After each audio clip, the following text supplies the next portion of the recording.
It's been 90 days of protests at the ICE facility in Portland where tensions are high, neighborhoods resemble war zones, and the line between order and chaos is razor thin.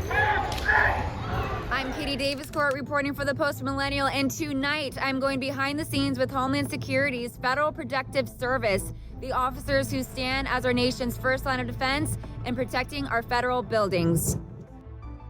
Well, we've had multiple assaults on federal officers ever since early June. Well, our officers do a great job. Some of them were 24/7, especially on these protest activities. Portland is unbelievable what's going on.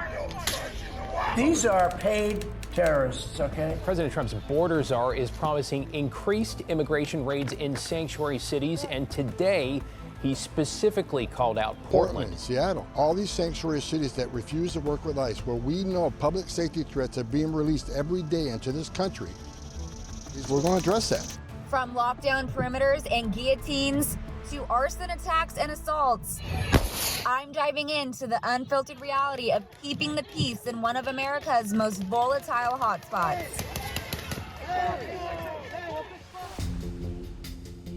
Tonight, we have about 30 to 40 protesters outside.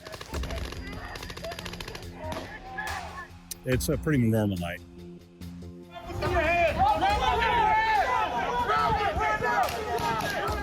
Well, so Federal Protective Service, our mission here is to exactly that, is to protect the federal facility, protect the employees, protect visitors.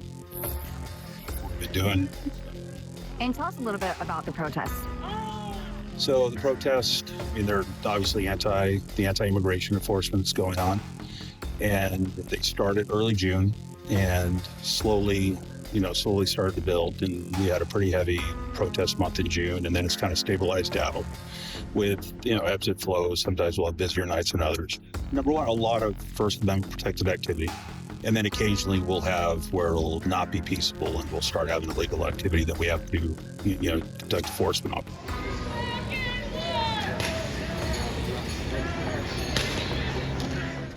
What are you looking for that isn't peaceful for you guys to go out and start dispersing the crowd? Well, if we have anything that would impede operations of the building, so our vehicle ramp and gate, if we can't get vehicles in and out. So why are we speeding out so fast? To prevent anyone from tailing us or any of the protesters in the area to get close and possibly do some damage. And then, assaults, things like that, when protests do get a little bit violent. You guys aren't just dispersing a peaceful crowd. No, we certainly would not disperse a peaceful crowd. And we embrace the First Amendment rights, absolutely. But when it becomes violent and it impedes on that peaceful protest, then that's when our officers take action.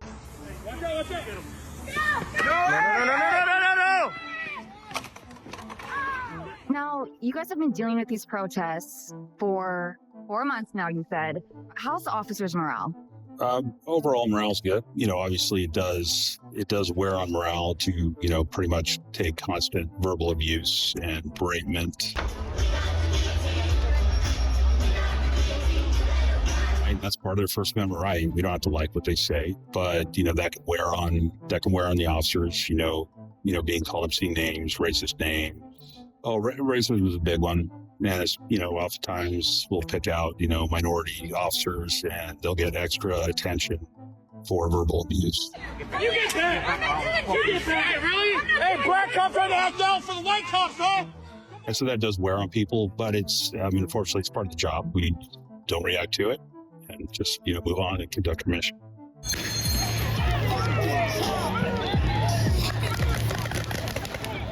Well, our officers do a great job. Some of them were 24/7, especially on these protest activities and on these operations. So I think it's important to hype them up and say, great work, great job, FPS. Thank you for protecting our facilities and our public, and our protesters all equally are protected. So they're doing a great job, and we appreciate you giving us the opportunity to thank them. What are the hours like here? They are 12-hour shifts, but we're there 24/7. Yeah, we're here 24/7. They just keep going. Yes, I wouldn't say they were tired. They're motivated, but they keep going. This is their job. They like doing it. All our men and women, they're outstanding. and they do their job. And the ICE personnel as well. I mean, they're here with us. Dedicated. And dedicated professionals. And again, we also support, the protesters exercise their First Amendment rights. I mean, it goes both ways. But we keep driving on. It's our mission, and we'll keep doing it as long as we have to. So tell us a little about the guillotine. Well, the guillotine was abandoned property from Monday night. It was rolled out as part of the protest, and then after the crowd left, it was left in the middle of the street. So we moved it and brought it in until the rightful owner comes to claim it. So how long have you been working here? So I've been with FPS for over 4 years, but with the federal government for over 20. And what made you become attracted to this job? The mission. I believe in the mission. I believe in everything that FPS does.